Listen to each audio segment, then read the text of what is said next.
Welcome to Echoes of Time, a journey into the forgotten worlds and the secrets they left behind. All right, let's just jump right in. I want you to do something for me. Think back to your history class in school. You know, that timeline they always showed us? It was always this nice, clean line, right? You had your stone tools, then came farming, then boom, the first cities pop up, and finally, writing. It all just flows. And that's the official story, right? The one we're all taught. It says that civilization, you know, the whole package with cities, laws, writing, all that good stuff, it really got going in just a couple of places, like Mesopotamia and Egypt, only a few thousand years ago. This is the timeline you'd find in pretty much any textbook. It's the one that says, okay, real complex society, that starts around 3,500 BCE with the Sumerians. Then Egypt gets in on the action, and China a bit later. And everything before that, well, that's just this huge, long, kind of boring stretch of primitive hunter-gatherers slowly figuring things out. Okay, so you have that neat picture in your head. Good. Now what if I told you that picture is wrong? Not just a little bit wrong, but like missing entire chapters wrong. The evidence we're going to look at today suggests the official story isn't just missing some details. It might be flat out incorrect. So where do we start peeling back the layers of this old story? Let's begin our investigation with our first piece of evidence, a place that, according to that neat timeline, simply should not exist. We're headed to a dusty hilltop in what is now Turkey, to a place called Göbekli Tepe. And the very first thing that hits you about this place is its age. I mean, it's just staggering. Radiocarbon dating puts its construction at around 9600 BCE. Let that sink in. That's 11,600 years ago. It's not just ancient, it's impossibly ancient by the standards we've been taught. Okay, to really get a handle on how wild this is, let's put it into perspective. Everybody knows Stonehenge, right? That famous circle of stones in England. Well, get this. Göbekli Tepe is over 6,000 years older. Its giant pillars are 5 times heavier. And here's the kicker. It was supposedly built by hunter-gatherers, not the farmers who built Stonehenge. This just flips the entire script on what we thought was possible back then. And this is where the puzzle really gets deep. I mean, think about it. How on earth did a society without farming manage to feed hundreds of workers for a huge project that lasted for generations? How did they cut and move 20-ton pillars without metal tools or the wheel? And maybe the weirdest question of all, after all that incredible effort, why did they just bury the whole thing on purpose and leave? Okay, so we've seen a temple buried under a hill. Now let's go somewhere even more mysterious, deep underwater. Off the coasts of places like Japan and India, divers have found these absolutely massive structures. And this brings up a huge question. Are we looking at just weird natural rock formations?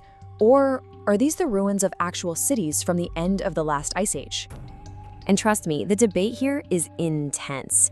I mean, you look at the Yonaguni Monument in Japan, and you see what looks for all the world like perfect 90-degree angles, staircases, terraces, and then off the coast of Dwarka in India, they found things that look like stone walls and even pottery. Now, the geologists will tell you, hey, stratified rock can break in funny ways, creating straight lines, and that's fair. But if these things are man-made, their depth means they'd have to be over 10,000 years old, from a time when the sea level was hundreds of feet lower. Just think about that. All right, let's come back up for air and head over to North America, specifically to Poverty Point in Louisiana. Now, I want you to try and wrap your head around this number, 1 million cubic yards of earth. That's how much the people here moved, and they did it all by hand with baskets. The scale is just, it's mind-boggling. And here's why this place is such a challenge to the standard model. This is the biggest earthwork ever built by hunter-gatherers, period, anywhere on Earth. They didn't have farming to create a food surplus to feed all those workers. Yet somehow, they organized labor on a scale you'd expect from a full-blown state. Not only that, they had a trade network that stretched for 1,000 miles, all the way from the Great Lakes. So the question is, how did a society without farming pull off this incredible level of organization? So we've seen these incredible engineering feats, but the anomalies, the things that don't fit the official story, they aren't just about building big things. Let's shift gears now and look at evidence for some seriously advanced knowledge that existed thousands of years before anyone had even invented writing. Okay, nobody likes going to the dentist, right? Now imagine going to the dentist 9,000 years ago. In a place called Mehrgarh in Pakistan, archaeologists found skeletons with 11 molars that had been drilled. And no, this wasn't some weird ritual done after they died. The way the teeth healed shows that the patients were alive and well for years afterward. These ancient people were performing precision dentistry, drilling tiny, perfect holes with flint-tipped drills to clear out infections. That is sophisticated, systematic medical knowledge, a full 4,000 years before the first writing. All right, so we've got lost medical science. What about lost memory? I mean, what if a culture could keep an accurate memory of their world alive, not for a century, but for 10,000 years? It sounds like science fiction, right? But it seems that's exactly what some Australian Aboriginal oral traditions have managed to do. So here's what happened. Linguists started comparing these ancient stories to modern geological data, and the results were just wow. The stories, passed down through hundreds of generations, accurately described coastlines and even land bridges that went underwater when the sea levels rose 10 to 12,000 years ago. To put that in perspective, that's like the entire Roman Empire's history times 10. It suggests they had a way of preserving memory that was maybe even more durable than our own writing. Okay, this next part is maybe the most radical of all. Because this evidence doesn't just challenge the timeline, it challenges our most basic ideas about what civilization even is. We're talking about ancient societies that were running massive social experiments, trying out completely different ways of living together. Quick question for you. When I say the word city, what pops into your head? Probably streets, right? Big public buildings? Some kind of government? Maybe a mayor or a king? Seems pretty straightforward. Well, get ready because we're about to look at a city that throws all of that right out the window. Let's go to Çatalhöyük, again in modern-day Turkey.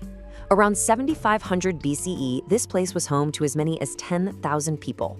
But get this, there were no streets. People literally walked around on the rooftops and climbed down ladders into their homes. And even crazier, archaeologists have found no palaces for kings, no grand temples for priests, no city walls for defense, and zero signs of any kind of ruling class. For 2,000 years, this giant city thrived on the idea that everyone was equal. You know, the old story always tells us that big civilizations are built on war and forcing people to do things. It's the engine of progress, they say. But then, you have a place like Caral in Peru. Around the same time the Egyptians were building their first pyramids, the people of Caral were building huge pyramids of their own. The difference? Archaeologists have found absolutely zero evidence of war. No weapons, no walls, no skeletons with battle wounds. For over 1,000 years, their civilization was built on trade and, well, peace. Okay, so let's take a step back and pull all these threads together. What does it all mean? Göbekli Tepe, the underwater structures, the ancient dentistry, these aren't just a bunch of random, weird facts.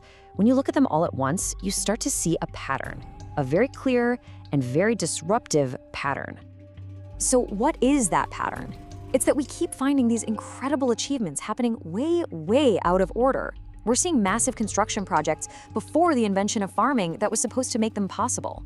We're finding evidence of complex surgery and astronomy thousands of years before writing. We're finding huge cities that got along just fine without any rulers, and entire civilizations that were built on peace instead of war.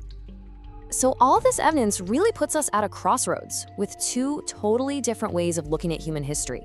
On one side, you have the mainstream view. Progress is a straight line. It's slow, it's messy, but we're always moving forward. But on the other side, there's this alternative view that all these sites point to, that maybe human history isn't a line at all. Maybe it's a cycle, a series of rises and falls, of knowledge gained, lost, and then found all over again. And that's the big question this all leaves us with, isn't it?